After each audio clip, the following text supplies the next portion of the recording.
അങ്ങ് ആദ്യം പറഞ്ഞ കാര്യം പൂർണ്ണമായിട്ടും ശരിയല്ല. ബഹുമാന്യനായ മുൻ പ്രതിപക്ഷ നേതാവ് ശ്രീ രമേശ് ചെന്നിത്തല ഈ ചർച്ചയ്ക്ക് തുടക്കം കുറിച്ചുകൊണ്ട് ഇവിടെ പറഞ്ഞത് SITയുടെ അന്വേഷണത്തിൽ ഏതെങ്കിലും തരത്തിലുള്ള അതൃപ്തിയോ കുറവോ ചൂണ്ടിക്കാണിക്കുകയോ സംശയം ഉന്നയിക്കുകയോ അല്ല ചെയ്തത്. മറിച്ച് അദ്ദേഹം പറഞ്ഞത് ഇപ്പോൾ നന്നായി നടക്കുന്നുണ്ട് അന്വേഷണം, കോടതിയുടെ മേൽനോട്ടത്തിലാണ്, എന്നാൽ ഇതിൻ്റെ അന്താരാഷ്ട്ര മാനങ്ങളിലേക്ക് കടക്കുമ്പോൾ CBI ആയിരിക്കും നല്ലത് എന്ന അഭിപ്രായമാണ് അദ്ദേഹം പറഞ്ഞത്. അങ്ങനെയാണ് ഞാൻ മനസ്സിലാക്കുന്നത്. തീർച്ചയായിട്ടും അങ്ങനെ തന്നെയാണ്. അപ്പോൾ ഇതിൻ്റെ ഒരു പശ്ചാത്തലം കൂടി നമ്മൾ മനസ്സിലാക്കണം. അതെ, ഇതിൻ്റെ ഒരു പശ്ചാത്തലം നമ്മൾ മനസ്സിലാക്കണം. നിയമസഭയിൽ ഈ SITയെ അന്വേഷണ ചുമതല ഏൽപ്പിക്കുന്നത് സംബന്ധിച്ചുള്ള വിഷയം വന്നപ്പോൾ അന്ന് പ്രതിപക്ഷം മുൻപോട്ട് വെച്ച ആവശ്യം CBI അന്വേഷിക്കണമെന്നായിരുന്നു. SIT അന്വേഷണം അസ്വീകാര്യമാണ് എന്ന അഭിപ്രായമാണ് അവരുടേത്. അത് ശക്തമായ നിലയിൽ അവർ ഉയർത്തി. സർക്കാരിൻ്റെ ഭാഗം പറഞ്ഞു. അതിൽ തൃപ്തിയാകാതെ സഭ ബഹിഷ്കരിക്കുകയാണ് ചെയ്തത്. പ്രതിപക്ഷ നേതാവിൻ്റെ നേതൃത്വത്തിൽ SIT അന്വേഷണത്തിൽ ഞങ്ങൾക്ക് വിശ്വാസമില്ല, SIT അന്വേഷണമല്ല വേണ്ടത്, CBI അന്വേഷണം വേണമെന്നതായിരുന്നു തുടക്കത്തിൽ പ്രതിപക്ഷത്തിൻ്റെ നിലപാട്. എന്നാൽ സർക്കാർ ഹൈക്കോടതിയുടെ കൂടി നിരീക്ഷണത്തിലുള്ള SIT ഈ അന്വേഷണം ഫലപ്രദമായിട്ട് മുൻപോട്ട് കൊണ്ടുപോകാൻ സാധിക്കും, അതാണ് നല്ലത് എന്ന നിലപാട് സ്വീകരിച്ചു. പക്ഷേ ഇപ്പോൾ നിങ്ങൾ നോക്കൂ, ഇപ്പോൾ ഞാൻ ശ്രദ്ധിക്കുകയായിരുന്നു, ബഹുമാന്യനായ മുൻ പ്രതിപക്ഷ നേതാവ് അത്തരത്തിലുള്ള ഒരു ദുസൂചനയോ അല്ലെങ്കിൽ വിമർശനമോ ഉന്നയിച്ചില്ല. അദ്ദേഹം ഈ അന്വേഷണം ഭാവിയിൽ വികസിക്കുമ്പോൾ ഉണ്ടായേക്കാവുന്ന പരിമിതികൾ മാത്രമാണ് ചൂണ്ടിക്കാണിച്ചിട്ടുള്ളത്. അപ്പോൾ ഇപ്പോൾ അനുഭവത്തിൽ നിന്നും പ്രതിപക്ഷവും SITയുടെ അന്വേഷണത്തെ, അന്ന് നിയമസഭയിൽ ബഹിഷ്കരിച്ച എതിർത്ത SITയുടെ അന്വേഷണത്തെ അവരും ഇപ്പോൾ സ്വീകരിക്കുന്നുണ്ട്. നല്ല കാര്യം. ഇപ്പോൾ പുതിയൊരു സാഹചര്യം വന്നിരിക്കുന്നു. അതിൻ്റെ പശ്ചാത്തലത്തിലാണ് നിങ്ങളുടെ ചോദ്യം ഇപ്പോൾ പ്രസക്തമാകുന്നത്. ഞാൻ സൂചിപ്പിക്കുന്നത് ഇക്കാര്യത്തിൽ ഞങ്ങളുടെ നിലപാട് മുൻപും ഇപ്പോഴും ഒന്നാണ്. ഏതു ക്ഷേത്രത്തിലാവട്ടെ, ഇപ്പോൾ ഉന്നയിക്കപ്പെടുന്നത് പോലെയുള്ള ഏതു തട്ടിപ്പുമാകട്ടെ, സമഗ്രമായി അന്വേഷിക്കുകയും അതിൽ എല്ലാ കാര്യങ്ങളും പുറത്തു വരികയും പ്രതികൾ മാതൃകാപരമായി ശിക്ഷിക്കപ്പെടുകയും ചെയ്യണം. അതിന് അന്തർദേശീയ ബന്ധങ്ങളിലേക്ക് ഇപ്പോൾ നിങ്ങളിവിടെ പരാമർശിക്കപ്പെട്ട വ്യവസായിയുടെ മൊഴി, അതിൻ്റെ ഭാഗമായി ലഭിക്കുന്ന തെളിവുകൾ, ഇതിനങ്ങനെ ഒരു മാനത്തിലേക്ക് എത്തിക്കുന്നുണ്ടെങ്കിൽ അതുണ്ടോ എന്ന് എനിക്കോ നിങ്ങൾക്കോ ഇപ്പോൾ പറയാനാവില്ല. ഇപ്പോഴുള്ളതെല്ലാം ഊഹാപോഹങ്ങളാണ്. എന്തൊക്കെയാണ് ആ മൊഴിയിലുള്ളത് എനിക്കറിയില്ല. അങ്ങേക്ക് എന്തെങ്കിലും കൂടുതൽ കാര്യങ്ങൾ അറിയുമെന്നും എനിക്ക് മനസ്സിലാക്കാൻ കഴിഞ്ഞിട്ടില്ല. പുറത്തു വരുന്ന പല വാർത്തകളും കുറച്ച് പൊടിപ്പും തൊങ്ങലും വെച്ചിട്ടുള്ളതാണെന്ന് ശ്രീ രമേശ് ചെന്നിത്തല തന്നെ ഇവിടെ സൂചിപ്പിക്കുകയുണ്ടായി. അതാണ് ശബരിമലയിൽ നിന്ന് പഞ്ചലോഹ വിഗ്രഹങ്ങൾ മോഷ്ടിക്കപ്പെട്ടു എന്നൊക്കെ പറയുന്ന വാർത്ത. അത് അടിസ്ഥാനമുള്ളതല്ല എന്ന് ശബരിമലയെക്കുറിച്ച് നന്നായി അറിയാവുന്ന അദ്ദേഹം തന്നെ ഇവിടെ സൂചിപ്പിക്കുകയുണ്ടായി. എന്തായാലും ഇപ്പോൾ പുതിയ മൊഴികളുടെയും അന്വേഷണത്തിലൂടെ ലഭിക്കുന്ന തെളിവുകളുടെയും അടിസ്ഥാനത്തിൽ ഈ പറയപ്പെടുന്നത് പോലെ അന്താരാഷ്ട്ര ബന്ധങ്ങളോ മാനങ്ങളോ ഈ കേസിലുണ്ടെങ്കിൽ അതിന് പുതിയ ഏജൻസികൾ അന്വേഷിക്കേണ്ടതുണ്ട് എന്ന് തോന്നുന്ന പക്ഷം ബഹുമാനപ്പെട്ട ഹൈക്കോടതി തന്നെ അതിൽ ഉചിതമായ ഒരു തീരുമാനം എടുക്കും. ഇപ്പോൾ ഹൈക്കോടതിയാണല്ലോ. CPM ഇക്കാര്യത്തിൽ എം സ്വരാജ് എന്താണ് നിലപാട്? അതായത് ഇപ്പം അന്താരാഷ്ട്ര മാനങ്ങളുണ്ടെങ്കിൽ തീർച്ചയായിട്ടും SIT പോലെ ഏജൻസി ചിലപ്പോൾ അന്വേഷിക്കാൻ കഴിഞ്ഞു എന്ന് വരില്ല. അങ്ങനെ വന്നാൽ ഇപ്പോൾ ഇന്റർപോളിനെയൊക്കെ ഇടപെടുത്തണമെന്നുണ്ടെങ്കിൽ തീർച്ചയായിട്ടും CBI പോലൊരു ദേശീയ ഏജൻസിക്ക് മാത്രമേ ഇതിനകത്ത് എന്തെങ്കിലും ചെയ്യാൻ കഴിയൂ. അങ്ങനെ എടുക്കുന്ന ഇപ്പോൾ ഹൈക്കോടതി തന്നെയാണ് അന്തിമമായി ഇതിനകത്ത് തീരുമാനമെടുക്കുന്നതെങ്കിൽ പോലും പാർട്ടിയുടെ നിലപാട് എന്താണ് ഇക്കാര്യത്തിൽ? ഞങ്ങൾ ഇപ്പോൾ അങ്ങയുടെ ചോദ്യത്തിൻ്റെ ഒരു ചെറിയ പരിമിതി ഒരു സാങ്കല്പിക വിഷയമാണ് പറയുന്നത്. അതായത് ഇതിന് അന്താരാഷ്ട്ര മാനങ്ങൾ ഉണ്ടെങ്കിൽ SITയുടെ അന്വേഷണത്തിൻ്റെ പരിധിയിൽ ഇത് നിൽക്കാതെ വന്നാൽ എന്നുള്ളതാണ് പറയുന്നത്. അപ്പോൾ ഹൈപ്പോത്തറ്റിക്കലായി മാത്രമേ അത്തരം ചോദ്യങ്ങളോട് നമുക്ക് സമീപിക്കാൻ പറ്റൂ. ഇപ്പോൾ മുൻ പ്രതിപക്ഷ നേതാവ് കൂടി അംഗീകരിച്ചിട്ടുള്ള ഭംഗിയായി നടക്കുന്ന അന്വേഷണം, ആ അന്വേഷണം മുൻപോട്ട് പോവുകയും അന്വേഷണത്തിൻ്റെ ഏതെങ്കിലും ഒരു ഘട്ടത്തിൽ പുതിയ എന്തെങ്കിലും കൂട്ടിച്ചേർക്കലുകളോ ഇതിൻ്റെ ഒരു വികാസമോ വേണമെന്ന് ബഹുമാനപ്പെട്ട ഹൈക്കോടതിക്ക് തോന്നുകയും ചെയ്യുകയാണെങ്കിൽ സ്വാഭാവികമായിട്ടും നടക്കുമല്ലോ. ലോകത്തിലെ ഏത് ഏജൻസി അന്വേഷിക്കുന്നതിനും ഞങ്ങളെതിരല്ല. ഇതിൻ്റെ സത്യാവസ്ഥ പുറത്തു കൊണ്ടുവരണമെന്നും തെറ്റ് ചെയ്തിട്ടുള്ളവർ ശിക്ഷിക്കപ്പെടണമെന്നും വിശ്വാസികളുടെ ഒരു തരി പൊന്നുപോലും നഷ്ടമാകരുതെന്നും ഉള്ള ഉറച്ച അഭിപ്രായമാണ് എല്ലാ സമയത്തും ഞങ്ങൾക്കുള്ളത്. ഇനി ഒരു കാര്യം കൂടി ഞാൻ സൂചിപ്പിച്ചോട്ടെ. എനിക്കാകെ ബഹുമാന്യനായ ശ്രീ രമേശ് ചെന്നിത്തല പറഞ്ഞതിൽ ഒരു നേരിയ വിയോജിപ്പ്, അങ്ങനെ വലിയ തർക്കമൊന്നുമല്ല, പക്ഷേ ഒരു വിയോജിപ്പുള്ള ഒരൊറ്റ കാര്യം മാത്രമേ ഉള്ളൂ. അത് അദ്ദേഹം വളരെ മുതിർന്ന, നമ്മൾക്കൊക്കെ ബഹുമാനവും സ്നേഹവും ഉള്ള നേതാവാണ്. അദ്ദേഹം ഇവിടെ പറഞ്ഞതിൽ ഈ പ്രതികൾ അവരുടെ രാഷ്ട്രീയ ബന്ധം അതൊക്കെ സ്വാഭാവികമായിട്ടും കോൺഗ്രസിൻ്റെ ഇപ്പോൾ ഒരു പ്രചരണത്തിൻ്റെ ഭാഗമായിട്ട് പറയും. നോക്കൂ, വേണമെങ്കിൽ എനിക്കും ഇപ്പോൾ പറയാം, ഇപ്പോൾ 10-11 പ്രതികളാണല്ലോ വന്നിരിക്കുന്നത്. 8-10 പേര് ജയിലിലുമാണ്. അതിൽ ഓരോരുത്തരുടെ പേര് പറഞ്ഞ് അവരുടെ രാഷ്ട്രീയ ബന്ധം എല്ലാ പാർട്ടിയിലും പെട്ട ആളുകളെ നമുക്ക് കണ്ടെത്താൻ പറ്റും. ഇപ്പോൾ കോൺഗ്രസിൻ്റെ യൂണിയൻ നേതാവായിരുന്ന ആൾ, അങ്ങനെ ബൈജു മുതൽ ശ്രീകുമാർ വരെയുള്ളവരുടെ പേരുകൾ പറഞ്ഞിട്ട് കോൺഗ്രസ് ബന്ധം എന്നെനിക്ക് ആരോപിക്കാൻ പറ്റും. പക്ഷെ ഞാനതിനൊന്നും മുതിരുന്നേയില്ല. നമ്മുടെ പ്രശ്നം ഇതിലിപ്പോൾ പ്രതി ചേർക്കപ്പെട്ട് ജയിലിലടക്കപ്പെട്ടിട്ടുള്ളവർ, അവരുടെ പേരിലുള്ള കുറ്റപത്രം വന്ന് അവരുടെ കുറ്റത്തിൻ്റെ അനുപാതമനുസരിച്ച്, അല്ലെങ്കിൽ നിരപരാധിയാണെങ്കിൽ അങ്ങനെ, അത് കോടതി തീർപ്പ് കൽപ്പിക്കട്ടെ. നമ്മളതിലൊന്നും രാഷ്ട്രീയം കാണാനോ ആരെങ്കിലും രക്ഷിക്കാനോ ന്യായീകരിക്കാനോ ഇന്നയാൾക്ക് ഇന്ന പാർട്ടിയുമായി ബന്ധമുണ്ട് എന്ന് പറഞ്ഞിട്ട് ചർച്ച ആ ദിശയിൽ പോയാൽ കോൺഗ്രസിന് CPM-നെ കുറ്റപ്പെടുത്താൻ പറ്റും, തിരിച്ച് നല്ലതുപോലെ ഞങ്ങൾക്ക് അവരെയും കുറ്റപ്പെടുത്താൻ പറ്റും. അങ്ങനെ ഈ ചർച്ച പോകുന്നത് ഉചിതമല്ല. നമുക്ക് സത്യം പുറത്തു വരണം, കുറ്റവാളികൾ ശിക്ഷിക്കപ്പെടണം. അതിലിപ്പോൾ നിൽക്കാം എന്നാണ് എനിക്ക് തോന്നുന്നത്. എം സ്വരാജിലേക്കാണ് ഞാൻ വരുന്നത്. സ്വരാജ്, തീർച്ചയായിട്ടും BJP-യുടെ മുൻ സംസ്ഥാന പ്രസിഡന്റിൻ്റെ ആരോപണം അത് ഇത്തിരി കനത്ത ആരോപണമാണ്. തീർച്ചയായിട്ടും ഈ SIT-യുടെ മുകളിൽ സമ്മർദ്ദമുണ്ട്.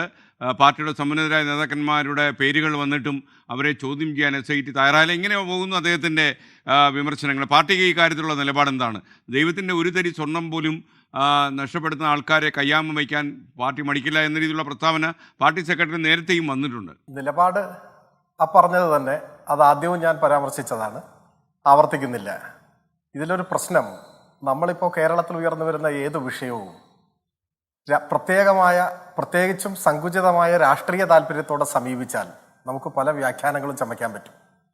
അത്തരത്തിലുള്ള ചർച്ച സത്യത്തിൽ നമ്മുടെ സമൂഹത്തിന് ഗുണകരമാണോ എന്ന് ചിന്തിക്കണം. അതുകൊണ്ട് എന്താണ് നേട്ടമെന്ന് അദ്ദേഹം ഇവിടെ ഉന്നയിച്ചിട്ടുള്ള വിഷയങ്ങൾ ഞാൻ ആ ഒരു നിലയിൽ എടുക്കുന്നില്ല. എങ്കിലും സ്വരാജ്, ഞാൻ അതിനിടയിൽ താങ്കൾ വളരെ പ്രസക്തമായ ഒരു കാര്യമാണ് പറഞ്ഞത്.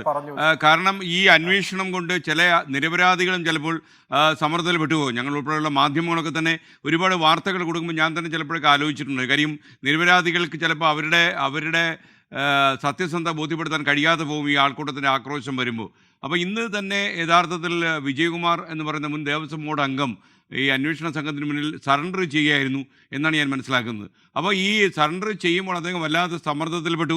ഞാൻ എന്തിനാണ് ഈ ജീവിക്കുന്നത് എന്ന രീതിയിലുള്ള ചോദ്യങ്ങളൊക്കെ അദ്ദേഹം മക്കളോടുമൊക്കെ ചോദിച്ചു എന്നാണ് പറയുന്നത്. അപ്പോൾ അദ്ദേഹം ഇതിനകത്ത് കുറ്റവാളിയാണോ അല്ലയോ എന്ന് അന്വേഷണ സംഘമാണ് കണ്ടുപിടിക്കേണ്ടത്. പക്ഷേ ഏതെങ്കിലും സാഹചര്യത്തിൽ ഒരു നിരപരാധി അപകടത്തിൽപ്പെട്ടു പോകേണ്ട സാഹചര്യം ഈ അന്വേഷണത്തിനിടയിൽ ഉണ്ടാകുമോ എന്ന ഭയം ആൾക്കാരുടെ ഇടയിൽ ഉണ്ടാകാം. ഞാൻ അതിലേക്ക് വരാം. ഞാനിപ്പോൾ ഇവിടെ പറഞ്ഞു ശബരിമലയെ സംബന്ധിച്ച് CPM എന്തോ തെറ്റുപറ്റി സമ്മതിച്ചു എന്നൊക്കെ. ഞാൻ അറിഞ്ഞിട്ടില്ല, അതൊക്കെ ഊഹാപോഹങ്ങളാണ്. അദ്ദേഹം അത് ശരിക്കും വിശ്വസിച്ച് പറയുന്നതാണെങ്കിൽ അതൊരു തെറ്റിദ്ധാരണയാണ്. പിന്നെ ശബരിമലയെ തകർക്കാൻ ശ്രമിച്ചു എന്നൊന്നും പറയരുത്. ഒരു രാഷ്ട്രീയ ആരോപണം നിലയിൽ ആരെങ്കിലും പറയട്ടെ, പക്ഷേ ഉത്തരവാദിത്വമുള്ള മുതിർന്ന നേതാക്കന്മാർ അങ്ങനെ പറയാമോ? കേരളത്തിലെ അറിയപ്പെടുന്ന പ്രശസ്തമായ ഒരു ആരാധനാലയം തകർക്കാൻ ആരാണ് ശ്രമിക്കുക? നിങ്ങൾ ശബരിമലയുടെ തന്നെ ചരിത്രവും നോക്കൂ. ശബരിമല ഇന്ന് കാണും വിധം ദേശീയ പ്രശസ്തമായ ഒരു ആരാധനാലയമായി മാറിയതെന്നാണ്. നമ്മൾ ആ ചരിത്രമൊന്നും മറക്കരുത്. 1967 ശബരിമല ക്ഷേത്രത്തിലെ ജീവനക്കാർക്ക്, ശാന്തിക്കാർക്കും ഒക്കെ ശമ്പളം മുടങ്ങിയ കാലം ഉണ്ടായിരുന്നു. ദേവസ്വം ജീവനക്കാർക്കൊക്കെ ശമ്പളം മുടങ്ങിപ്പോയ കാലം, അങ്ങനെ ഒരു കാലമുണ്ട്. ഞാനത് വിശദീകരിക്കുന്നില്ല. 67 നിലവിൽ വന്ന സഖാവ് PK ചന്ദ്രാനന്ദൻ്റെ നേതൃത്വത്തിലുള്ള ബോർഡാണ് ശബരിമലയെ ഒന്ന് ഉയർത്തിക്കൊണ്ടുവരാൻ വേണ്ടി പ്രത്യേകമായ ഒരു ക്യാമ്പയിൻ നേതൃത്വം കൊടുത്തു.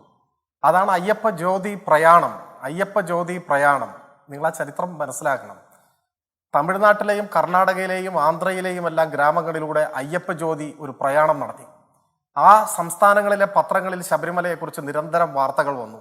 അവിടുത്തെ ജനങ്ങൾ, വിശ്വാസികൾ, ഭക്തർ ഇതിനെ ആദരപൂർവ്വം സ്വീകരിച്ചു. 1967 മുൻപ് ഏകദേശം 2 ലക്ഷമൊക്കെ ആയിരുന്നു അത്രേ ശബരിമലയിൽ വരുന്ന വിശ്വാസികളുടെ, ഭക്തരുടെ എണ്ണം. മുഖ്യമായും കേരളത്തിൽ നിന്ന് മാത്രമായിരുന്നു. എന്നാൽ 67 ഈ അയ്യപ്പ ജ്യോതി പ്രയാണത്തിലൂടെ കൈവന്ന പ്രചാരണമാണ്, പ്രശസ്തിയാണ് പിന്നീട് അയൽ സംസ്ഥാനങ്ങളിൽ നിന്നും വൻതോതിൽ ഭക്തജനങ്ങളെ ആകർഷിച്ചത്. ഇപ്പം ചില ദിവസങ്ങളിൽ 1 ലക്ഷത്തിനടുത്ത് വരെ ആളുകൾ വരുന്നു എന്നല്ലേ മാധ്യമങ്ങൾ റിപ്പോർട്ട് ചെയ്യുന്നത്. അപ്പം ശബരിമലയെ തകർക്കാൻ ശ്രമിച്ചു എന്നല്ല, ശബരിമലയെ ഈ കാണുന്ന നിലയിലേക്ക് ഉയർത്തിക്കൊണ്ടുവന്നത്, ശബരിമലയെ ദേശീയ പ്രശസ്തിയുള്ള ദേവാലയമാക്കി മാറ്റിയത് ഇടതുപക്ഷം നേതൃത്വം കൊടുക്കുന്ന ദേവസ്വം ബോർഡാണ്. സഖാവ് PK ചന്ദ്രാനന്ദൻ്റെ നേതൃത്വത്തിലാണ്. അയ്യപ്പ ജ്യോതി പ്രയാണത്തിൻ്റെ ചരിത്രമുണ്ട്. അപ്പം നമ്മൾ രാഷ്ട്രീയമായ നേട്ടത്തിന് വേണ്ടി ചരിത്രത്തെ തമസ്കരിക്കാൻ പാടില്ല. അതോടൊപ്പം തന്നെ എനിക്ക് വലിയ വിയോജിപ്പുള്ള മറ്റൊരു കാര്യം, ഇവിടെ മുൻ ദേവസ്വം മന്ത്രിയുടെ കാര്യം പറഞ്ഞു. കടകംപള്ളിയിലേക്ക് എന്തുകൊണ്ട് എത്തുന്നില്ല അദ്ദേഹം ചോദിക്കുകയാണ്. ആ ചോദ്യത്തിന്റെ പിന്നിൽ രാഷ്ട്രീയ താല്പര്യം മാത്രമല്ലേ ഉള്ളൂ. നമ്മൾ ആരെങ്കിലും ആഗ്രഹിച്ചു കഴിഞ്ഞാൽ അദ്ദേഹത്തെ അറസ്റ്റ് ചെയ്യണം എന്ന് പറയാൻ പറ്റുമോ? അദ്ദേഹത്തിനെതിരെ ഇപ്പോഴത്തെ പ്രതിപക്ഷ നേതാവ് ഒരാരോപണം ഉന്നയിച്ചു. അദ്ദേഹം അത് കോടതിയിൽ ചോദ്യം ചെയ്തു, മാനനഷ്ട കേസ് കൊടുത്തു. മാധ്യമങ്ങൾ ചോദിച്ചപ്പോൾ പ്രതിപക്ഷ നേതാവ് പറയുന്നത് ഞാനത് കോടതിയിൽ പറഞ്ഞുകൊള്ളാം എന്നാണ് പറയുന്നത്. അതൊരു നല്ല മറുപടിയാണ്. പക്ഷെ അദ്ദേഹം കോടതിയിൽ പറയുന്നില്ല. ഒരു തുണ്ടു കടലാസ് പോലും കോടതിയിൽ കൊടുത്തിട്ടില്ല കടകംപള്ളിക്കെതിരെ. കോടതി ഇപ്പോൾ കേസ് അടുത്ത 5-ാം തീയതിയിലേക്ക് നീട്ടിവെച്ചിരിക്കുകയാണ്. എത്ര അവധി കഴിഞ്ഞു? ഒരു വാക്കുകൊണ്ടുപോലും തെളിവ് കൊടുക്കുന്നില്ല. ഒരു തുണ്ടു കടലാസില്ല, ഒന്നുമില്ല. പുറത്ത് ചോദിക്കുമ്പോൾ പറയാണ് ഞാൻ കോടതിയിൽ പറഞ്ഞോളാം എന്ന് പറയാണ്. ഇങ്ങനെയൊക്കെയാണോ നമ്മൾ രാഷ്ട്രീയ പ്രവർത്തനം നടത്തേണ്ടത്, പ്രശ്നങ്ങളെ സമീപിക്കേണ്ടത് എന്നതാണ്. അന്വേഷണം ശരിയായ പാതയിൽ മുൻപോട്ട് പോകുന്നു. നിയമസഭയിൽ SIT എതിർത്തവർക്ക് പോലും ഇപ്പോൾ അത് സ്വീകാര്യമായി മാറി. ഹൈക്കോടതിയുടെ മേൽനോട്ടമുണ്ട്, നിരീക്ഷണമുണ്ട്. അത് അതിൻ്റെതായ വഴിയിൽ പോട്ടെ. ആരൊക്കെയാണോ കുറ്റം ചെയ്തിട്ടുള്ളത് അവരൊക്കെ ഇതിൻ്റെ അന്വേഷണത്തിൻ്റെ ഭാഗമായി നിയമ നടപടികളെ നേരിടട്ടെ. അങ്ങനെയല്ലേ നമ്മളെല്ലാവരും പറയേണ്ടത്? നമുക്കിഷ്ടമില്ല എന്നുള്ളതുകൊണ്ട് ഒരാളെ പിടിച്ചകത്തിടണമെന്ന് പറയാൻ പാടുണ്ടോ? ദേവസ്വം ബോർഡിൻ്റെയോ അല്ലെങ്കിൽ ക്ഷേത്രത്തിൻ്റെയോ ദൈനംദിന കാര്യങ്ങൾ മുഴുവൻ മന്ത്രി ഇടപെട്ട് നടത്തുന്നതാണോ? ഇതൊന്നും പറയുന്നത് ശരിയായ ഒരു സമീപനമാണ് എന്നെനിക്ക് തോന്നുന്നില്ല. നമുക്കിഷ്ടമില്ലാത്തവരെ കുറിച്ച് ഇങ്ങനെയൊക്കെ ആഗ്രഹിക്കുക എന്നതുപോലും ശരിയായ ഒരു രാഷ്ട്രീയ പ്രവർത്തനത്തിന്റെ ഭാഗമല്ല. അതോടൊപ്പം സ്വരാജ്, ഒരു കാര്യം കൂടി, അതായത് കെ സുരേന്ദ്രൻ അദ്ദേഹം സംസാരിക്കുന്നതിനിടെ പറഞ്ഞൊരു കാര്യം താങ്കളുടെ ശ്രദ്ധപ്പെട്ടിട്ടുണ്ടാവും. അതായത് ED ഈ കേസിൽ അന്വേഷണം നടത്താൻ തീരുമാനിച്ചപ്പോൾ സംസ്ഥാന സർക്കാരും പ്രോസിക്യൂഷനും അതിന് കോടതിയിൽ പോലും എതിരി നിന്നു. അവസാനം കോടതി ഇടപെട്ടാണ് EDയെ അന്വേഷിക്കാൻ ഏൽപ്പിച്ചത് എന്ന രീതിയിലുള്ള ഒരു കാര്യം അദ്ദേഹം പറഞ്ഞു. അത് യാഥാർത്ഥ്യമാണ് താനും. അപ്പോൾ ഇതിൽ ശരിക്കും EDയുടെ അന്വേഷണത്തെ സംസ്ഥാന സർക്കാർ ഭയപ്പെടുന്നുണ്ടോ? ഞാനതിലേക്ക് വരാം. ഒരു കാര്യം കൂടി പറഞ്ഞോട്ടെ. ഹൈക്കോടതിയുടെ പരാമർശത്തെക്കുറിച്ച് പറഞ്ഞു. ഹൈക്കോടതി 2-അംഗ ബെഞ്ചാണ് ഈ SITയുടെ അന്വേഷണത്തെ നിരീക്ഷിക്കുന്നത്. എല്ലാ 2 ആഴ്ച കൂടുമ്പോഴും സീൽഡ് കവറിൽ അന്വേഷണ പുരോഗതി കോടതിയിൽ സമർപ്പിച്ചുകൊണ്ടിരിക്കുകയാണ്. ആ കോടതി ഇന്നുവരെ അന്വേഷണത്തെക്കുറിച്ച് ഒരു അതൃപ്തിയും രേഖപ്പെടുത്തിയിട്ടില്ല. അദ്ദേഹം ഇവിടെ പറഞ്ഞത് മറ്റൊരു ബെഞ്ചാണ്. അത് ജാമ്യാപേക്ഷ പരിഗണിച്ച സിംഗിൾ ബെഞ്ചിന്റെ പരാമർശമാണ്. കോടതിയുടെ കാര്യങ്ങളായതുകൊണ്ട് ഞാൻ ഒരു കടന്ന് ഒന്നും പറയുന്നില്ല. സിംഗിൾ ബെഞ്ചിന്റെ സത്യത്തിലുള്ള പരാമർശം ഡിവിഷൻ ബെഞ്ചിനെതിരെയാണോ എന്നൊക്കെ നിയമവിദഗ്ധർ തന്നെ ആശങ്കപ്പെടുന്നുണ്ട്. അത് മറ്റൊരു പ്രശ്നമാണ്. ഞാൻ പറയുന്നത് SITയുടെ അന്വേഷണത്തിന് നേതൃത്വം കൊടുക്കുന്ന ഒരർത്ഥത്തിൽ, അല്ലെങ്കിൽ അതിനെ നിരീക്ഷിക്കുന്ന, 2 ആഴ്ച കൂടുമ്പോൾ കൃത്യമായി റിപ്പോർട്ട് പരിശോധിക്കുന്ന ഹൈക്കോടതി 2-അംഗ ബെഞ്ച് ഇതുവരെ അന്വേഷണത്തെ സംബന്ധിച്ച് ഒരു അതൃപ്തിയും രേഖപ്പെടുത്തിയിട്ടില്ല. പ്രതിപക്ഷത്തിന്റെ കൂടി പിന്തുണ ഇപ്പോൾ ഈ അന്വേഷണം, പിന്തുണ എന്ന വാക്ക് വേണമെങ്കിൽ നമുക്ക് മാറ്റാം, സ്വീകാര്യത ഈ അന്വേഷണത്തിന് വന്നിട്ടുണ്ട്. പിന്നെ പോറ്റിയെക്കുറിച്ചൊക്കെ ഇവിടെ പറഞ്ഞു. പോറ്റി ശബരിമലയിൽ വരുന്നത് 2004-ലല്ലേ? ഇതിൻ്റെ ഒക്കെ രാഷ്ട്രീയ ബന്ധത്തിലേക്ക് ഞാൻ പോകാത്തത് എനിക്ക് പറയാൻ അറിയാത്തതുകൊണ്ടല്ല. നമ്മൾ അങ്ങനെയൊക്കെ പോയി പറഞ്ഞ് ചെറുതാവണോ എന്നുകൊണ്ടാണ്. ഇപ്പോൾ ഇവരൊക്കെ പറയുന്നത് പോറ്റിയുമായിട്ടുള്ള ബന്ധം എന്നൊക്കെയാണ്. പോറ്റിയുമായിട്ട് UPA അധ്യക്ഷയുടെ കയ്യിൽ ചരടാണോ സ്വർണ്ണം, അതിലേക്കൊന്നും ഞാൻ പോകുന്നില്ല, പോട്ടെ. പലതവണ സന്ദർശിക്കാനും ഒക്കെ എടുത്ത അത് വെച്ച് ഏതൊക്കെ രാഷ്ട്രീയ ആരോപണങ്ങളിലേക്ക് എനിക്ക് വേണമെങ്കിൽ പോവാം. ഞാൻ പറയുന്നത് അതൊക്കെ അവിടെ നിൽക്കട്ടെ. ആരോപണങ്ങൾ ചരിത്രത്തിൽ ആരോപണം മാത്രമാണ്. അന്വേഷണ സംഘം ശരിയായ ദിശയിൽ പോകുന്നു, കോടതി നിരീക്ഷിക്കുന്നു, പ്രതികൾ അറസ്റ്റ് ചെയ്യപ്പെടുന്നു. ആ നടപടികളിലേക്ക് മുൻപോട്ട് പോട്ടെ. അതിനെന്തിനാണ് നമ്മൾ തടസ്സം സൃഷ്ടിക്കുന്നത്? LDF ഗവൺമെന്റ് അധികാരത്തിലിരിക്കുന്ന സമയത്ത് മുൻപ് ഇത്തരത്തിലുള്ള സംഭവം സമാനമൊന്നുമല്ല, പക്ഷെ ഏറ്റുമാനൂർ ക്ഷേത്രത്തിൽ മോഷണം ഉണ്ടായില്ലേ? പ്രതിയെ പിടിച്ചില്ലേ? പ്രതിയുടെ രാഷ്ട്രീയം ഞാനിവിടെ പറയാത്തത് ബോധപൂർവമാണ്. അങ്ങനെ രാഷ്ട്രീയം പറഞ്ഞിട്ട് മേനി നടിക്കേണ്ട ആവശ്യം എനിക്കില്ല എന്നുള്ളതുകൊണ്ടാണ്. ഗുരുവായൂർ ക്ഷേത്രത്തിൽ മാല മോഷണം പോയില്ലേ? അന്ന് UDF ഭരണമായിരുന്നില്ലേ? അപ്പോൾ പിടിക്കാൻ സാധിച്ചോ?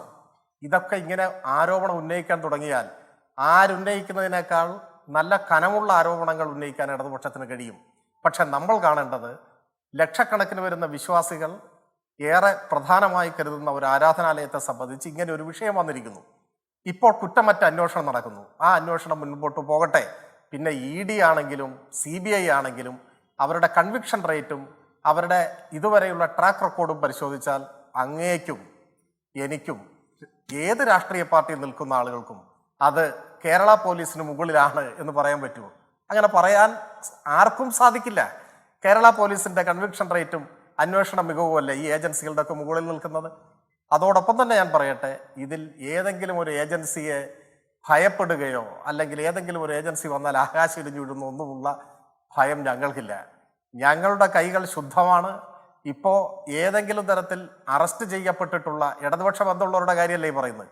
കോൺഗ്രസ് ബന്ധമുള്ളവരുടെ കാര്യം നമ്മൾ ചർച്ച ചെയ്യാത്തത്.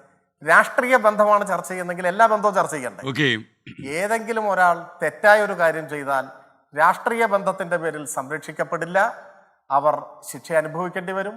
നിരപരാധികൾ ശിക്ഷിക്കപ്പെടാനും പാടില്ല.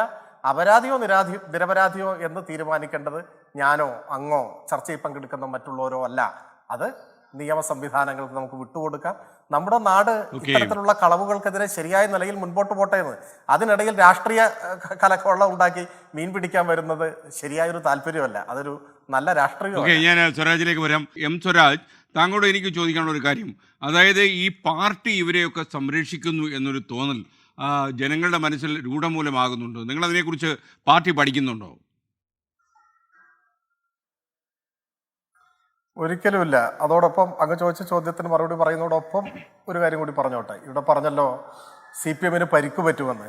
ഞങ്ങളുടെ നഖത്തിന് പോലും ഒരു പോറലേൽക്കില്ല. എന്തുകൊണ്ടാണ്? ഈ അന്വേഷണം ഹൈക്കോടതിയുടെ നിരീക്ഷണത്തിൽ ഏറ്റവും കുറ്റമറ്റ നിലയിൽ മുൻപോട്ട് പോവുകയാണ്. ഒന്നും ഒളിപ്പിക്കാനില്ല, ആരെയും സംരക്ഷിക്കുകയുമില്ല. ഞങ്ങളതിൽ രാഷ്ട്രീയമല്ല കാണുന്നത്. എനിക്കിപ്പോഴും BJP-യുടെ നേതാവിനോടുള്ള ഒരു വിയോജിപ്പ് എന്താണെന്നറിയോ? അദ്ദേഹം ഇതിൽ രാഷ്ട്രീയ ബന്ധം പറയുന്നുണ്ട് പ്രതികളുടെ. പക്ഷെ നോക്കൂ, അദ്ദേഹം ബൈജുവിൻ്റെ രാഷ്ട്രീയ ബന്ധം പറയുന്നില്ല, മുരാരി ബാബുവിൻ്റെ രാഷ്ട്രീയ ബന്ധം പറയുന്നില്ല, ജയശ്രീയുടെ രാഷ്ട്രീയ ബന്ധം പറയുന്നില്ല, ശ്രീകുമാറിൻ്റെ പറയുന്നില്ല. നമ്മുടെ ഒരു മുൻ ദേവസ്വം മന്ത്രിയുടെ സഹോദരൻ ഇപ്പോൾ പെൻഷൻ വാങ്ങാതെ വീട്ടിലിരിക്കുകയാണ്. ആ അഴിമതിയെക്കുറിച്ച് പറയുന്നില്ല. അപ്പോൾ ഞാനിതൊന്നും പറഞ്ഞിട്ട് രാഷ്ട്രീയ ബന്ധം സമർത്ഥിക്കാത്ത എന്തുകൊണ്ടാണ്? നാം ഈ ആളുകളുടെ രാഷ്ട്രീയ ബന്ധമല്ല, ഈ ആളുകളെല്ലാം ഇപ്പോൾ പ്രതികളായിരിക്കുന്നു. കോടതി തീരുമാനിക്കട്ടെ, കോടതിയുടെ തീർപ്പിലേക്ക് നമുക്ക് വിടാം. ഹൈക്കോടതി എന്ന് വീണ്ടും അദ്ദേഹം പറയുന്നു. പക്ഷെ 2 അംഗ ബെഞ്ചാണിത് നിരീക്ഷിക്കുന്നത്. ആ ബെഞ്ച് ഒരു അതൃപ്തിയും ഇതുവരെ രേഖപ്പെടുത്തിയിട്ടുമില്ല. അത് നമ്മൾ മനസ്സിലാക്കണം. ഇവിടെ മറ്റു ചില ആരോപണങ്ങൾ അദ്ദേഹം പറഞ്ഞു. എനിക്ക് തോന്നുന്നു ഇനി ചർച്ച ആകെ 5 മിനിറ്റാണെന്ന് തോന്നുന്നു. ഞാൻ കാരശ്ശേരി നമുക്കൊരൽപ്പം കൂടെ നീട്ടാം സ്വരാജ്, കാരണം ഇത്രയും കാലിക പ്രസക്തമായ ഒരു വിഷയത്തിൽ നിങ്ങളെ പോലുള്ള ആൾക്കാർ പങ്കെടുക്കുമ്പോൾ ജനങ്ങൾക്ക് ഇത് കാണാൻ താല്പര്യമുണ്ടെന്നാണ് ഞാൻ വിശ്വസിക്കുന്നത്. ഒരൽപ്പം കൂടെ നമുക്ക് നീട്ടാവുന്നേ ഉള്ളൂ. സ്വരാജ് പറഞ്ഞോളൂ. എനിക്കറിഞ്ഞുകൂടാ. ഞാനെന്നാ ഒരു വാചകം കൂടി പറഞ്ഞ് അവസാനിപ്പിക്കാം. ഇവിടെ പറഞ്ഞു, ഞാൻ വീണ്ടും ചോദിക്കുന്നു, എന്തിനാണ് പ്രശാന്തിന്റെ പേര് ഇതിലേക്ക് പരാമർശിക്കുന്നത്? കാരണം പ്രശാന്തിന്റെ പേരിൽ നിങ്ങൾക്ക് രാഷ്ട്രീയമായ വിയോജിപ്പുണ്ടാവാം, പക്ഷെ എന്തെങ്കിലും തെളിവുണ്ടോ? എന്തുകൊണ്ടാണ് SIT അദ്ദേഹത്തെ അറസ്റ്റ് ചെയ്യാത്തത്? അദ്ദേഹത്തെ ഇതുമായി ബന്ധപ്പെടുത്താൻ ഒന്നുമില്ല എന്നതുകൊണ്ടല്ലേ? സത്യസന്ധരായ ആളുകളെ ഇത്തരത്തിലുള്ള ചർച്ചകളിൽ നമ്മൾ ഉദാരമായിട്ട് പേരുകൾ ഉപയോഗിക്കരുത്. കാരണം എനിക്കിപ്പോൾ ചർച്ചയിൽ പങ്കെടുക്കുന്ന BJP നേതാവിനെതിരെ ആരോപണങ്ങൾ ഉന്നയിച്ചാൽ അത് എത്ര മോശമായിരിക്കും? അങ്ങനെ പരസ്പരം നമുക്ക് രാഷ്ട്രീയ കാരണങ്ങളാൽ ഇഷ്ടമില്ലാത്ത ഒരാളെ അയാളെ അറസ്റ്റ് ചെയ്യണം, അയാളെ ചോദ്യം ചെയ്യണം എന്നൊക്കെ എങ്ങനെയാണ് നമ്മൾ പറയുക? അത് ഹൈക്കോടതിയുടെ മേൽനോട്ടത്തിൽ നടക്കുന്ന ഒരു അന്വേഷണ സംഘമല്ലേ തീരുമാനിക്കേണ്ടത്. ആ അന്വേഷണ സംഘത്തെ തുടക്കത്തിൽ പ്രതിപക്ഷം എതിർത്തെങ്കിലും ഇപ്പൊ അവർ സ്വീകരിക്കുകയല്ലേ. അന്വേഷണം നടക്കട്ടെ. അങ്ങ് ഇവിടെ ചൂണ്ടിക്കാണിച്ച ആളുകളൊക്കെ ഏതെങ്കിലും തരത്തിൽ ചോദ്യം ചെയ്യപ്പെടേണ്ടവരാണെങ്കിൽ അവർ ചോദ്യം ചെയ്യപ്പെടട്ടെ. ഞങ്ങൾ അവരെ ചോദ്യം ചെയ്യാൻ പാടില്ല എന്ന് പറഞ്ഞില്ലല്ലോ.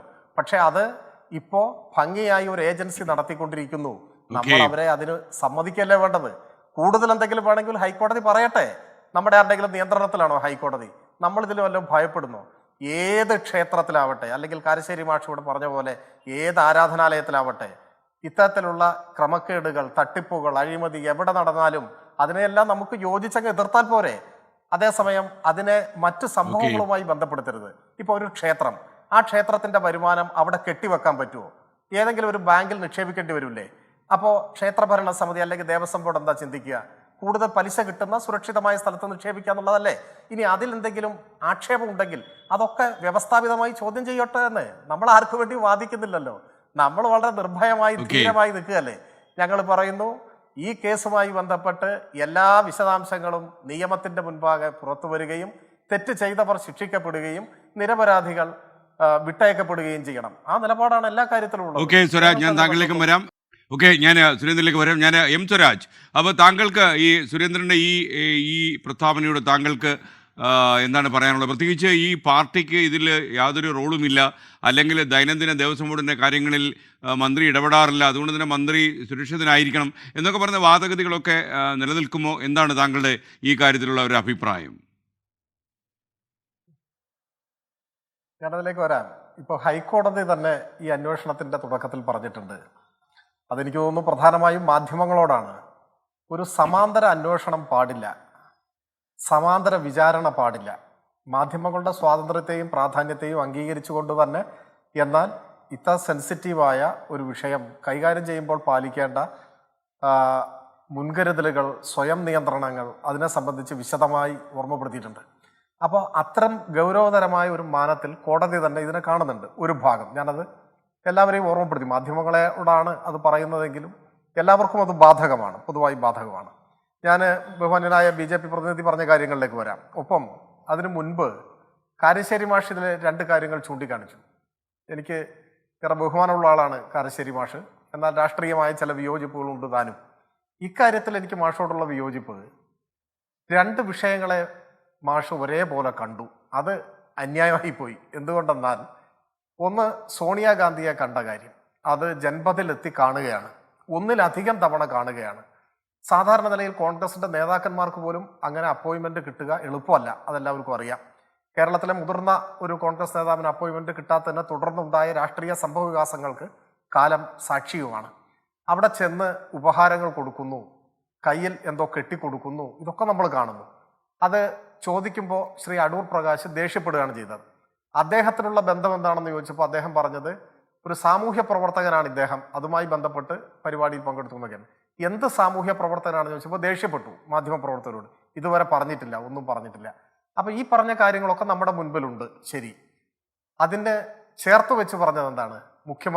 മുഖ്യമന്ത്രിയുടെ വീട്ടിലോ ക്ലിഫ് ഹൗസിലോ ഓഫീസിലോ എവിടെയെങ്കിലും പോയിട്ട് നമുക്കൊരാരോപണം ഉന്നയിക്കാൻ കഴിയും വിധം മുഖ്യമന്ത്രിയെ കാണുകയാണോ ഈ പ്രതി ചെയ്തിട്ടുള്ളത്? അല്ല. പ്രതി പങ്കെടുത്തു എന്ന് പറയുന്നത് ഒരു പൊതു ഇടത്തുള്ള ഒരു പരിപാടിയാണ്. ആ പരിപാടിയിൽ മുഖ്യമന്ത്രി അധികാരത്തിലേറിയ സമയത്ത് വിശേഷിപ്പിച്ച ഒരു അവതാരത്തിന്റെ റോളിലാണോ പങ്കെടുത്തത്? മുഖ്യമന്ത്രിയുടെ ഒരു ശിങ്കിടി, ഒരു സിൽബന്തി ആയിട്ടാണോ പങ്കെടുത്തത്? അല്ല. അത് ഒരു ആംബുലൻസ് പോലീസ് സേനയ്ക്ക് ഒരു ജ്വല്ലറി ഗ്രൂപ്പ്, ഞാൻ അങ്ങനെയാണ് മനസ്സിലാക്കുന്നത്, സംഭാവന കൊടുക്കുകയാണ്. ആ ജ്വല്ലറി ഗ്രൂപ്പിന്റെ ശിങ്കിടിയായിട്ടോ കയ്യാളായിട്ടോ മറ്റോ ആണ് അദ്ദേഹം അവിടെ വന്നിട്ടുള്ളത്. അതിന് നമ്മൾ എങ്ങനെ മുഖ്യമന്ത്രിയെ ആക്ഷേപിക്കും? പോലീസ് സേനയുടെ കൂടി മന്ത്രി എന്ന നിലയിൽ ഇങ്ങനെ ഒരു കാര്യം, ഒരു വ്യവസായ ഗ്രൂപ്പ് പോലീസ് സേനയ്ക്ക് ആംബുലൻസ് കൊടുക്കുമ്പോൾ ആ ചടങ്ങിൽ പങ്കെടുത്തതിൻ്റെ പേരിൽ മുഖ്യമന്ത്രിയെ നമുക്ക് കുറ്റപ്പെടുത്താൻ പറ്റുമോ? ആ വീഡിയോ ദൃശ്യം ഞാൻ കണ്ടു. അതിൽ ഈ മുഖ്യമന്ത്രിയും പ്രതിയും മുഖാമുഖം കാണുമ്പോൾ ഒരു പരിചയം പോലും മുഖ്യമന്ത്രിയുടെ മുഖത്തില്ല, ഒരു വാക്കുപോലും മുഖ്യമന്ത്രി പറയുന്നില്ല. പ്രതി തൊഴുതു, മുഖ്യമന്ത്രിയും തൊഴുതു പോയി. അദ്ദേഹം ആര് തൊഴുതാലും തിരിച്ചു തൊഴില്ല, നമ്മളൊക്കെ ചെയ്യില്ലേ? ഒരു വാക്കു പറഞ്ഞോ, ഒന്ന് ചിരിച്ചോ? ഒരു ബന്ധവും ഇല്ലാത്തയാളാണെന്നുള്ളത് ആ വീഡിയോ ദൃശ്യം മാത്രം കണ്ടാൽ മതി. അപ്പൊ ഇങ്ങനെയുള്ളൊരു കാര്യത്തെയാണ് നമ്മൾ താരതമ്യം ചെയ്യുന്നത്. പിന്നെ ശ്രീ അടൂർ പ്രകാശ് ഉന്നയിച്ചതിലെ ഒരു പ്രശ്നം, അത് വസ്തുതാവിരുദ്ധമാണ്. ഞാൻ കളവെന്നുള്ള വാക്കൊന്നും ഉപയോഗിക്കുന്നില്ല, പക്ഷെ വസ്തുതാവിരുദ്ധമാണ്. അദ്ദേഹം പറഞ്ഞത് മുഖ്യമന്ത്രി കണ്ടു കഴിഞ്ഞാണ് UP അധ്യക്ഷ കണ്ടത് എന്നാണ് പറഞ്ഞത്. തെറ്റാണ്. മുഖ്യമന്ത്രി പങ്കെടുത്ത പരിപാടി സ്റ്റേറ്റ് പോലീസ് ചീഫ് പങ്കെടുക്കുന്നുണ്ട്. സ്റ്റേറ്റ് പോലീസ് ചീഫ് ആ ചുമതലയെടുത്ത് 2025 ജൂലൈ മാസം 1-ാം തീയതി അല്ലേ? ഇദ്ദേഹം കണ്ടത് എത്ര കാലം മുമ്പാണ്? പിന്നെ ഇദ്ദേഹം എങ്ങനെ ശബരിമലയിൽ വന്നു, ഈ പ്രതി വന്നു എന്ന് മാഷ് ചോദിച്ചു. 2004 വന്നത് മാഷെ. 2004 അങ്ങനെ വന്ന് അവിടെ തമ്പടിക്കാൻ പറ്റിയ സാഹചര്യം എന്ത് എന്നതുൾപ്പെടെ അന്വേഷിക്കട്ടെ. എനിക്ക് വേണമെങ്കിൽ ഇപ്പൊ 2004 ആരാണ് ഭരിച്ചത്, ആരാണ് ദേവസ്വം ബോർഡ് പ്രസിഡന്റ് എന്നൊക്കെ പറഞ്ഞിട്ട് ഒരു നല്ല രാഷ്ട്രീയ ആരോപണം ഉന്നയിക്കാം. ഞാൻ അതിന് മുതിരുന്നില്ല.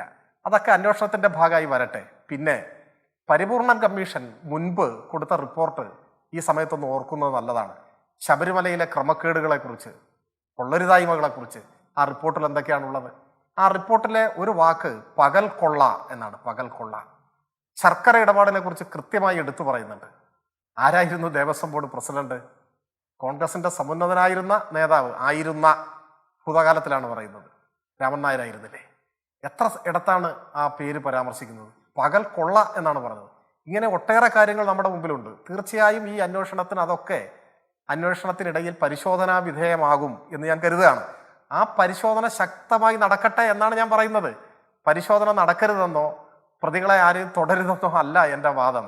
എല്ലാം സൂക്ഷ്മമായി നടക്കട്ടെ.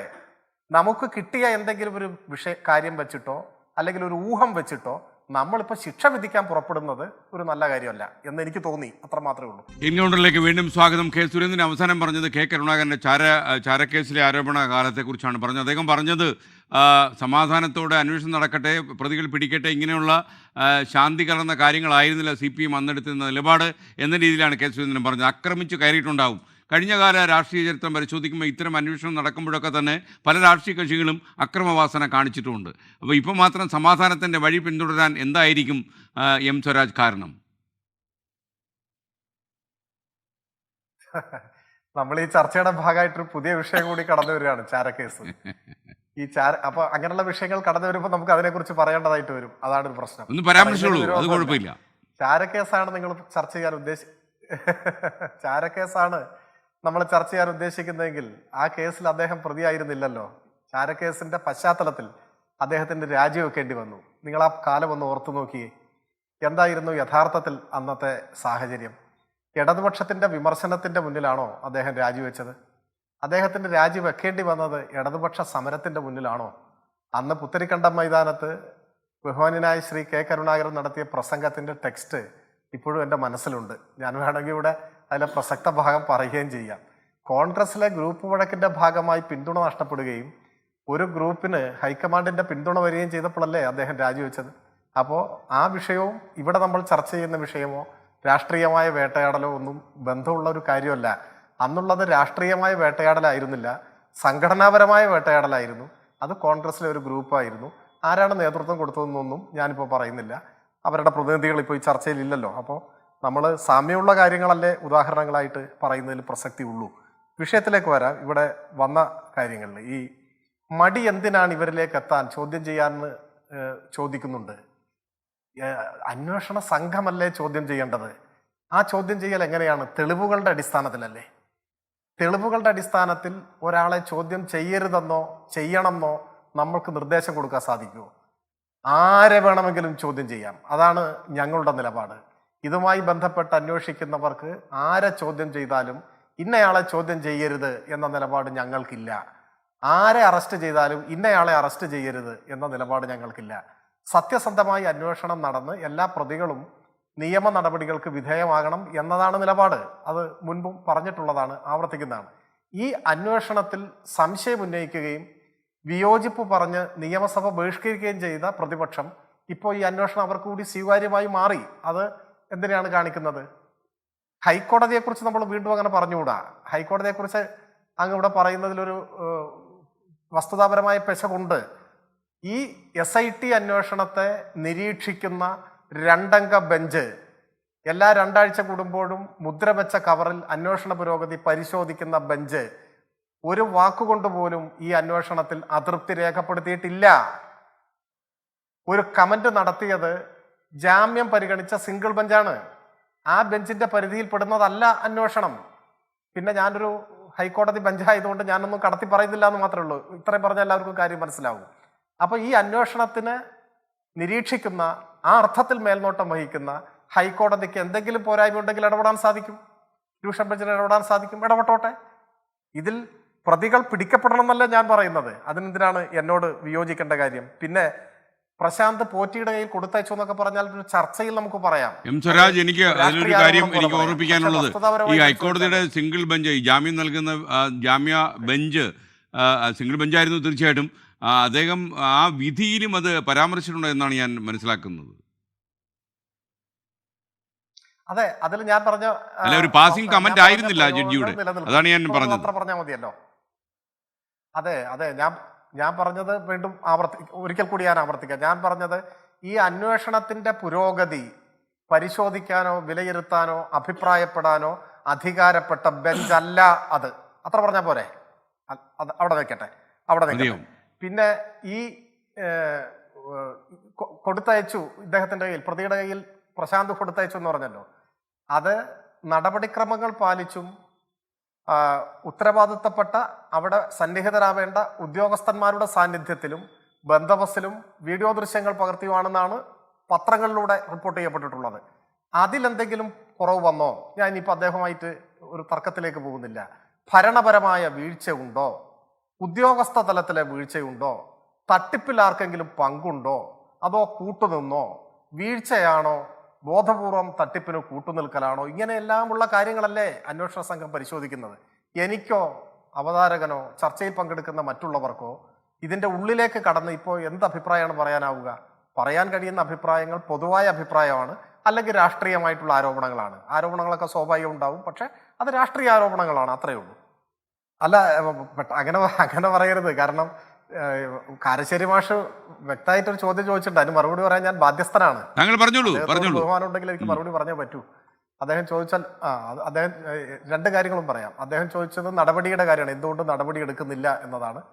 അദ്ദേഹത്തിന്റെ ചോദ്യം ഇപ്പോൾ ഞാൻ ഒരിക്കലും പുച്ഛിച്ച് തള്ളുന്നില്ല, ഞാൻ അത് ഗൗരവമായി തന്നെ എടുക്കുന്നു. അതിൽ ഞങ്ങളുടെ പാർട്ടിയുടെ നിലപാട് പാർട്ടി സെക്രട്ടറി തന്നെ വിശദീകരിച്ചിട്ടുള്ളതാണ്. എങ്കിലും ഞാൻ ഒന്നുകൂടി ഇവിടെ പറയാം. ഇപ്പോൾ ഈ രണ്ടുപേരെ സംബന്ധിച്ച് എനിക്കതിലും കാരശ്ശേരി മാഷോടുള്ളൊരു ചെറിയ വിയോജിപ്പ്, ഈ രണ്ടുപേരുടെ രാഷ്ട്രീയ ബന്ധം മാത്രമേ മാഷും കാണുന്നുള്ളൂ. അതിനപ്പുറത്തുള്ള രാഷ്ട്രീയ ബന്ധമോ നടപടിയോ മാഷും പറയുന്നില്ല. പറയുമ്പോൾ അതുകൂടി പറഞ്ഞിരുന്നെങ്കിൽ മാഷയുടെ നിലപാട് കുറെ കൂടി തിളക്കമുള്ളതാകുമായിരുന്നു. ഞങ്ങളുടെ പാർട്ടിയുമായി ബന്ധമുള്ള ഈ രണ്ടുപേരുടെ പേരിൽ ഇപ്പോൾ ആരോപിക്കപ്പെട്ടിരിക്കുന്ന കുറ്റം എന്താണ് എന്നത് പോലും ഇപ്പോൾ വ്യക്തതയില്ല. അത് കുറ്റപത്രം സമർപ്പിക്കുമ്പോഴാണ് വ്യക്തത വരിക. അവർ ഭരണപരമായ വീഴ്ച വരുത്തി എന്നതാണോ, അവർക്ക് നേരിട്ട് തട്ടിപ്പിൽ ബന്ധമുണ്ട് എന്നതാണോ, ബോധപൂർവം തട്ടിപ്പിന് കൂട്ടുനിന്നു എന്നാണോ, യാദൃച്ഛികമായി അവരുടെ വീഴ്ച തട്ടിപ്പിന് ഇടയായി എന്നാണോ, ഇനി തട്ടിപ്പിന് നേതൃത്വം കൊടുത്തു എന്നാണോ, ഇതൊന്നും അറിയില്ലല്ലോ മാഷേ, നമുക്ക് ആർക്കും അറിയില്ല. അപ്പൊ കുറ്റപത്രം സമർപ്പിക്കുമ്പോൾ അതിലൊരു വ്യക്തതയുണ്ടാവും. ചാർജ് എന്താണ്, അത് ഒരു നെഗ്ലിജൻസ് ആണോ, അതോ കുറ്റത്തിന് കൂട്ടുനിന്നതാണോ, കുറ്റത്തിന് നേതൃത്വം കൊടുത്താണോ, വരട്ടെ. അത് വന്നു കഴിഞ്ഞാൽ ആവശ്യമായ നിലപാടുകളിലേക്കും തീരുമാനങ്ങളിലേക്കും പാർട്ടി പോകും, അതിൽ ഒരു സംശയവും വേണ്ട. അതോടൊപ്പം തന്നെ ബഹുമാന്യനായ BJP-യുടെ നേതാവ്, അത് ഈ എന്തൊക്കെ വിഷയങ്ങളാണ് നമ്മുടെ ചർച്ചയിൽ വരുന്നത്. ശ്രീ ചന്ദ്രശേഖരൻ കേസിന്റെ കാര്യം പറഞ്ഞു. ആ കേസിൽ എത്ര പേരെയാണ് പ്രതി ചേർത്തത്? ഞങ്ങളുടെ ജില്ലാ നേതാക്കന്മാർ, അന്നത്തെ ജില്ലാ നേതാക്കന്മാരൊക്കെ പ്രതികളായിട്ടുണ്ടായിരുന്നില്ലേ? 10-65 പേര് പ്രതിയായിട്ടുള്ള കേസിൽ ഇവരെയൊക്കെ വെറുതെ വിടുകയല്ലേ കോടതി ചെയ്തത്? രാഷ്ട്രീയ താല്പര്യത്തോടെ പ്രതിപ്പട്ടികയിൽ തിരികെ കയറ്റി കേസിന്റെ ഭാഗമായി പീഡിപ്പിക്കാൻ ഉദ്ദേശിച്ച പ്രതികളെയൊക്കെ കോടതി വെറുതെ വിട്ടു. എത്ര പേരെയാണ് ശിക്ഷിച്ചത്? അതിലേതെങ്കിലും പാർട്ടി നേതാവുണ്ടോ ശിക്ഷിച്ചത്? ഞങ്ങൾ അന്നും ഇന്നും പറഞ്ഞിട്ടുള്ളത് അന്വേഷണങ്ങൾ നേരായ വഴിയിൽ നടക്കണം. അന്ന് അന്വേഷണം രാഷ്ട്രീയ പ്രേരിതായിരുന്നു. അതുകൊണ്ട് CPM-ന്റെ കുറെ നേതാക്കന്മാരെ കൂടി പെടുത്തി കോടതിയിൽ വന്നപ്പോൾ അത് വെറുതെ ശിക്ഷിക്കപ്പെട്ട പ്രതികളുണ്ടായിരുന്നു. ഇപ്പോൾ തദ്ദേശ സ്ഥാപനങ്ങളിൽ പ്രസിഡന്റായി വന്നവരൊക്കെ ശിക്ഷിക്കപ്പെട്ടവരാണ് കേസിലും. ഓക്കെ, അല്ല, അത് നിങ്ങൾ വേറെ കേസല്ലേ പറയുന്നത്? ഓക്കെ, നമ്മളത് വേറൊരു ചർച്ചയിലേക്ക് പോകേണ്ടി വരും. ശ്രീ M. സ്വരാജ്, എന്തായാലും നമുക്ക് ഈ ചർച്ച അവസാനിപ്പിക്കാൻ സമയമായി. Thank you Shri M. Swaraj, thank you Shri K. Surendran, thank you Shri M. N. Karassery.